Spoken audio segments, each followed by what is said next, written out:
I'm Gretchen Hicks, and I'm a speech pathology consultant for Easterseals, Arkansas Outreach Program and Technology Services. Outreach is a multidisciplinary team serving students with disabilities aged 3 to 21 statewide. We are grant funded through the Division of Elementary and Secondary Education and also employees of Easterseals, Arkansas. Because of these relationships, we have the unique opportunity to serve the mission and vision of both organizations. The Easterseals Outreach Program and Technology Team is also part of the Arkansas Collaborative Consultants Group. We thank you for joining us today for communication across the school day. At Easterseals Outreach, we strive to use and share evidence-based practices along with strategies that have been shown through research and our experiences to be effective for specific disorders like autism and for specific disciplines like occupational therapy, speech pathology, and special education. Why do we strive for this? First of all, because it is the law.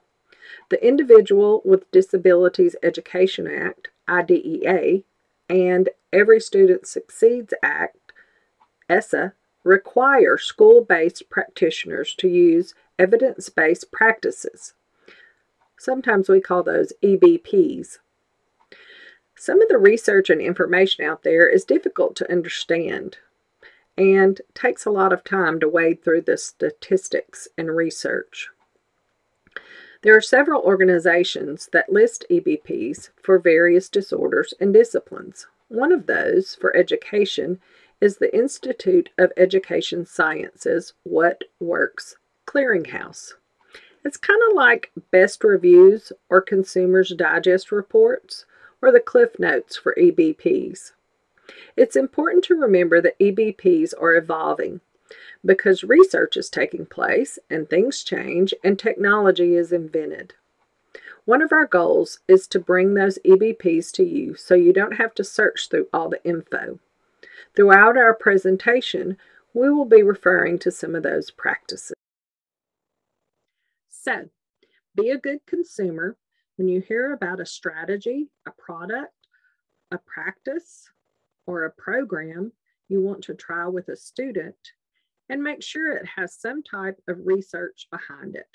Check out What Works Clearinghouse or one of the other listings of evidence-based practices.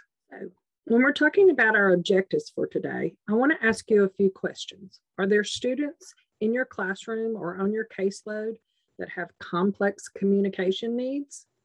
Do students have communication systems like a tablet with an app that goes unused?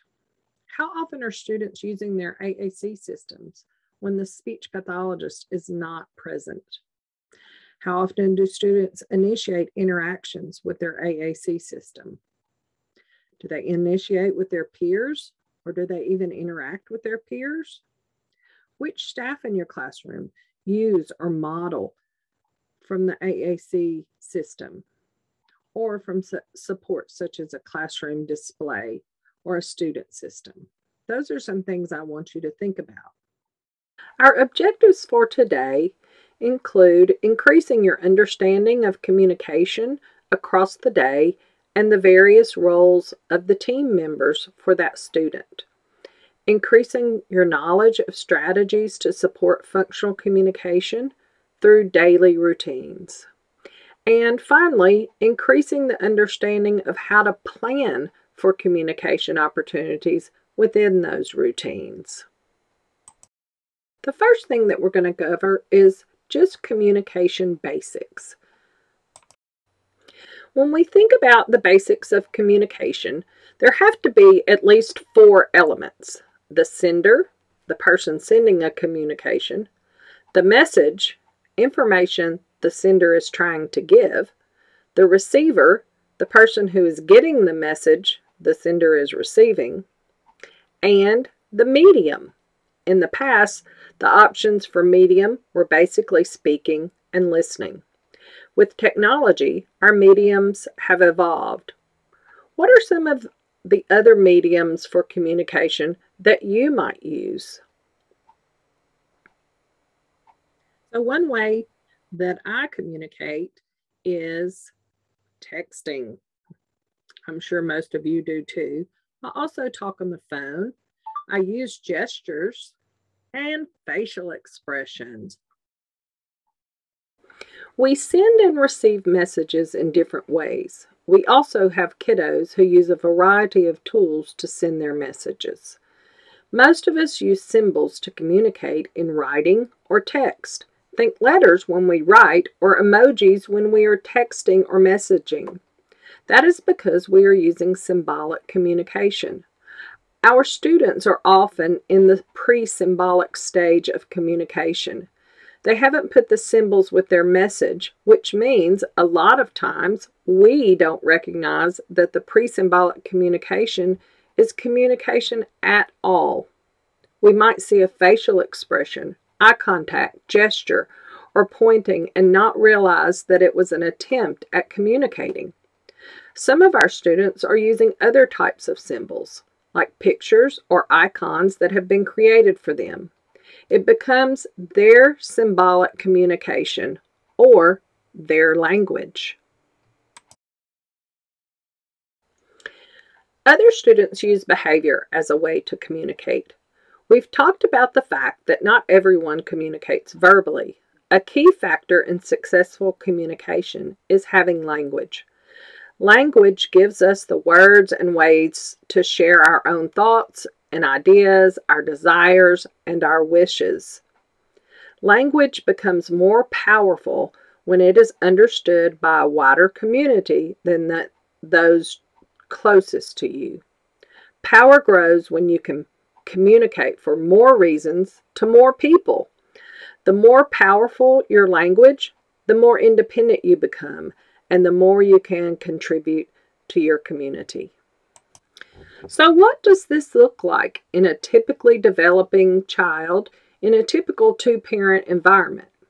By 18 months of age, babies have heard 4,380 hours of spoken language.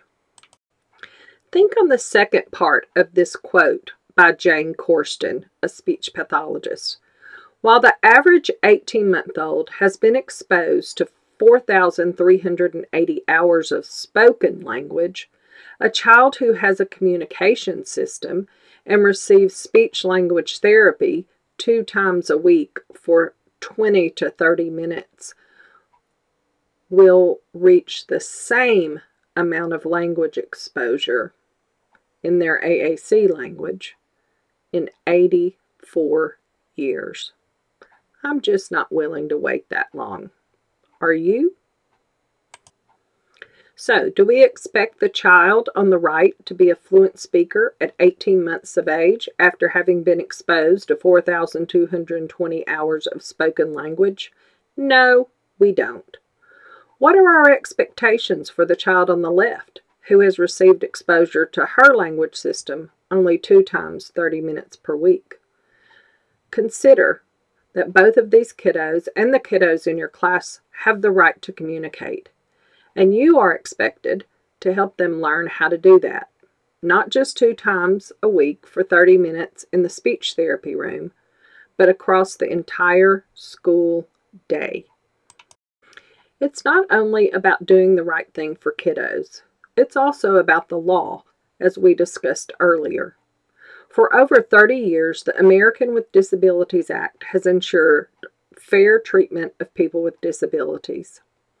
The National Joint Committee for the Communication Needs of Persons with Severe Disabilities developed this Communication Bill of Rights to support people with severe or significant disabilities in their rights to be able to communicate, no matter what the form of communication, in order to change or impact their life situation. They need to, and have the right to, express not just their wants and needs, but their opinions, ideas, knowledge, and desires. The Communication Bill of Rights includes things like the right to say no, refuse, and reject choices, the right to ask for what I want and to share my feelings, the right to be taught how to communicate and to have and use my speech system all the time, the right to be spoken with and not about, and the right to be treated with respect and dignity. These are just a few of the rights that are listed in the Communication Bill of Rights. I would hope that you would explore more of these because I know I enjoy these rights, and I bet you do too. Most of the time, you are sending lots of messages to your students. Right now, I want to share how you can be a good receiver of their messages or a good communication partner. There are some general common sense things that sometimes we forget about when an electronic device comes out. Remember to presume competence. Assume that that student can communicate and provide opportunities for a complex communicator to become a successful communicator. Be flexible. Be ready to adapt and change in response to the situation and the learner's communication needs. Be persistent. Don't give up on communication. Teams often give up too soon. Remember what Jane Corsten said about 84 years? Be consistent. Use the student's communication system regularly and reliably. Be engaging and interactive with complex communicators. Provide real and motivating reasons to communicate.